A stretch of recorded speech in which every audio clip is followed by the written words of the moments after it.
ҳамада салом алейкум, бардори хуш омадем ба канали Эсем Шарипов ва бо шумо ҳастам ман муаллифи ин канал Муҳаммад Шарипов. Як чанд қадр пеш як ҳодисаи хеле ҳам бад рух дод бо як додараки мо дар Федератсияи Русия ки дар ин бора ма видео кардагим, ҳатто видео ба забони русӣ ҳам кардем, то худи президента муроҷиат кардем. Я как брат по религии Кобилҷона требую от властей России немедленного принятия меры по этой проблеме и назначить максимальный срок для Тимофея. И от самого президента Путина мы ждем слова поддержки родителям и близким Кобилджона. Виновные, если их не слушают, безусловно, будут наказаны в полном объеме.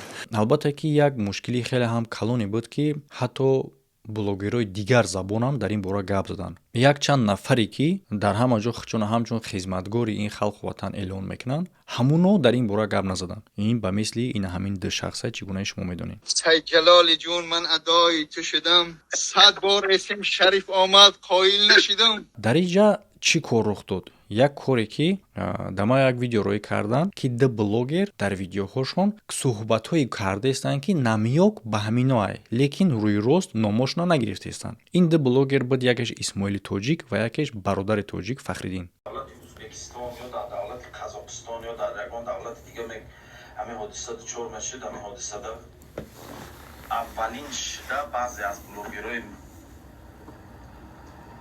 грубо говоря кунлеса ки мо мебуромадану ҳамон миллата полниним хатака мекардан.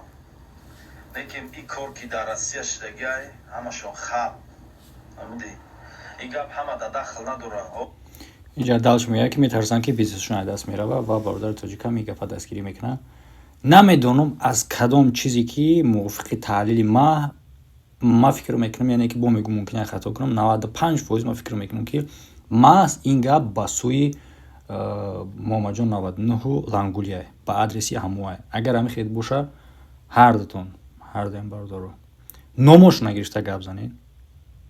Номошона шумо ба респекти ман эҳтиёҷ надоред, лекин ман мегӯям ки аз номи зиёда аз 200,000 обуначиим шумо да респект мерасонам, чунки мардум медонанд ки ино киянд. яъне ки дар тарзи гуфтани дар забони ту ҳамун суханҳое ки ман нисбат ба ино мегуфтам моҳҳои дароз, аллакай солам шид ба фикрам ки кунлесан ино маҳз кунлесан. ман дар прямой эфир дарошон гуфтаги будам ва ту маҳз ҳамин сухана истифода кардаистӣ. ман фикр мекунам ки нисбат ба ҳамоай агар хато кардагӣ бошум бугӯ бародар хатоай, пас ягон гап нест. нига агар дуруст боша, пас то охира рав номшонам бигӣ, вай ҷонгир нестанд. натиҷаи ин кор чӣ шид бародаро? баъд як хабари кӯтоҳ давом медиҳем. агар ки муҳлати регистратсияи шумо ба поён расидагӣ боша, бо роҳи осон ба хоси Аллоҳ бехатар ва бедепорт рақамҳое ки дар рӯи экран мебинед аз тамоми шаҳрҳои Русия дар муддати 24 соат тавассути самолёт шуморо ба границаи Қазоқистон бурда меоранд. чипта ба ҳар ду тараф дар боло ин ронандаҳои бо таҷрибаи таксиҳое ки ба шахсҳои беҳуҷҷат дар сарҳад кӯмак мекунанд. ҳамчунин бо тавассути ин рақамҳо шумо метавонед ки чиптаҳои ҳавопаймо ва ё ки роҳи оҳан ба тамоми ҷаҳон бо нархи дастрас ба даст биёред. ва дигар мушкилиҳое ки дар муҳоҷират ба пеш меояд ба мисли тафтиш кардани ҳуҷҷатҳо, запрет ҳаст нест, дигараш, яъне ки бародаро гап занем агар дурузи бад мешава, хубтараш маълумоти бештарша аз худшон бигирен. рақамҳо дар рӯи экран муроҷиат кунед. ман одам мондагӣ будам ки ҳаминёро назорат кунен. ҳамин ду нафаре ки ман гуфтам агар ки шумо видео карден ва ҳаминёро номошона гирифтен, ман шумо дар респект мерасонам, яъне ки ҳурмати ман ба шумо мақсад. ман дароӣ кардан ки бародари тоҷик видео кардай ва гуфтай кушоду равшан ки ҳо ҳаминёро гуфтаистай. ҳол як порчаи видеошо мемонем. бобоҷон 88, бобои лангарӣ, маъруфи кал, баъд дайши рафтагӣ, ҳамихе бисёре шумо ягон тар нагӯем ки ман парвостагӣ нестем. ман чанд бор ҳаматон ба занг задагим ки напартоед. ҳамин бачаҳои тоҷик я ахмақӣ карданд. ман тарафдори ё нестем, ягон чиз ман намешнафам. ҳамин авора напартоед пеш дигар миллатҳо да моро пас назанед.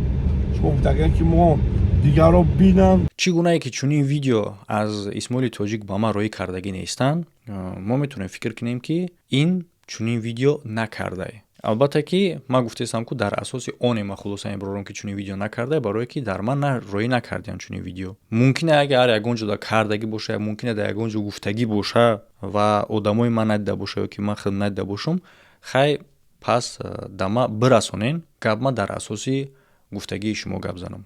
лекин то айни замон ма надидам ва ма хулоса мебарорам ки бародари тоҷик биромада гап зад ва Исмоили тоҷик дар ин бора хомӯш истод ва мувофиқи равъадаи кардагии худам респекти ман ба се забон шуди, уважени ва ҳурмати ман ба бародари тоҷик ки дар аслам ҳамчун намёк ин сухана оғоз кардагӣ буд ва баъдан ман гуфтам агар ки ҳамуно боша ма дуруст фаҳмидагӣ бошам номоша бигирен, номошонам гирифт ва чунин шахсда албатта ки ҳурмати ман ва фикр мекунам ки бисёри тамошобинои ман чунин шахсҳоро ҳурмат мекунанд. Дар бораи Исмоили тоҷик боша бародаро ҳар як одам ба худаш як озодӣ дора. Шумо бояд ира фаҳмед. Шарт нест ки шумо бадбинӣ кунед ё ки ягон кори дигар, барое ки одам ҳақ дора ки битарса. Ин интихоби озоди худи одаме ки битарса гап назана. Бар ҳамин хотир Исмоили тоҷик мисол гарчанде ки мисол номшам агар Исмоил боша, шумо бояд ки аз ӯ ягон чизи болотар талаб накунед. Як гап ҳастай дар психология мега ки вақте ки одам разочароват мешава, мисол разочарован мегӯем ку худмонда, яъне ки ма аз ту чунин чиз умед надоштам мегӯй ку. Вақте ки одам чунин ҳиссиёт мега дар худаш пайдо мекунад нисбати ягон одами дигар, ин мушкили худи ҳамун одаме, на ин ки он одам. Яъне чӣ хел? Вақте ки ту ноумед мешавӣ аз як одам, як кореро мебинӣ ки мегӯй ман бовар надоштам ки ту чунин корро мекунӣ, ту аз ӯ хафа наша, ин мушкили ӯ нест, ин мушкили тае. Мушкили тае барои чӣ хотир ки ту аз шахси чизи интизор шудӣ ки он шахс ба ин кор тавоно нест. Барои ҳамин хотир дар ин ҳолат бародари тоҷик мисол тавонист ки номаша бигира, Исмоил мисол натонист номаша бигира. Яъне ки ин ҳақ дора ки натарса, иш ҳақ дора ки битарса. Интихоби озоди худшона. Ва бисёр одамо нома ҳамчун қабул мекунанд ки одам бояд ба номаш мувофиқ боша. Не ҳама вақт. Барои мисол мегирем, бародари тоҷик ин Фахриддин ном дора. Фахриддин маънои номаш шумо як бор тасаввур кунед. Фахриддин. Лекин бародар дар видеош нигоҳ мекунем ки дашном дора. Исмоили тоҷик боша, Исмоил и шоҳ нестае ку шоҳ Исмоили Сомонӣ нестае ку номае.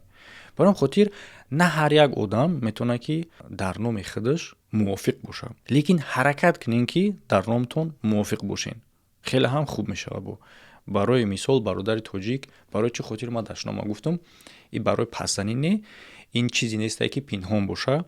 Ин як тавсияи май, чунки ман имрӯз дар ту респект расондум дар мувофиқи ваъдаи худам, дар мувофиқи ин ҳамин амалат. Лекин дар умум ман респект гуфта наметавонам. Ба хотири чӣ? Ба хотири оне ки ҳаст нуқтаҳое ки каме ҳурмати тура дар назди дигаро поён мефурора. И дашном кардан.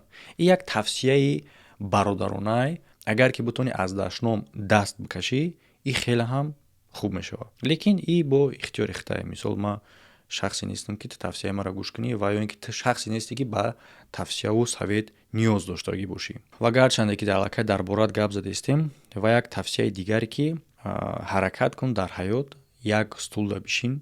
Ман ҳоло нагуфтестам ки дар ду стул мешинӣ, пешакӣ гуфтестам ки дар як стул бишин. Барои мисол вақте ки ту имрӯз гуфтӣ ки ин шахсо ба хотири бизнесшон аз даст нарафтан, ба хотири хубии худшон набаромадан, гап назадан, ту паҳлӯиро гуфтӣ ки ту наметавонӣ ин паҳлӯро баромада бо сафед кунӣ. Яъне ки ту дар стули рост шиштагӣ айни замон. Агар вақте шавад ки ту ин шахсоро бо бурое сафед кунӣ, дар стули чап мешинӣ. Як шахси бузург гуфтагие ки як одам дар ду стул шишта наметавонад. Ва ё ин ки агар тавонист дар ду стул шишта, дар мобайни ин ду стул чие?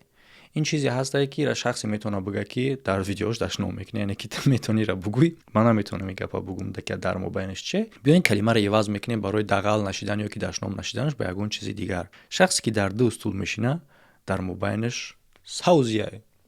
худтон фаҳмидем хай чӣ маъно дора. Барои ҳамин хотир бозам мегӯм, ман намегӯм ки ту дар ду стул мешинӣ, дар умум мегӯм ки ҳаракат кун ки ҳамин хел хатогӣ рух надиҳад. Дар ду стул нашиштан бо дигар паҳлӯҳое дора ки барои мисол мегирем, ду стул нашиштан чӣ маъно дора ки як гурӯҳ одаме ҳастае ки сафедкора, як гурӯҳ одаме ҳастае ки сияҳкора. Дар ду стул шиштани ту ҳам рафиқи сафедкоро мешавӣ, ҳам рафиқи сияҳкоро. Лекин ин кор номумкин ай. Барои чӣ? Барое ки мега ту бугӯ ки се рафиқет кияй, ман мегӯм ки ту кӣ. Яъне ки шахсе ки се рафиқи ҳаромхӯр дора, вай наметавонад ки ҳаром нахӯра. шахсе ки се рафиқи алкаш дора, вай наметавона ки шароб нахӯра. дер ё зуд ин кор ба ӯ рух метавад. чунки вақте ки бо онҳо менишина, мавзӯе ки ӯ суҳбат мекунанд дар бораи чие ва оҳиста оҳиста иран ба ҳамин роҳ мебаранд. ҳамин гунаам дар ютубам мо мебинем шахсоеро ки зидди ягон мавзӯъ, зидди ягон масъала кушода буромада гап зада наметавонанд.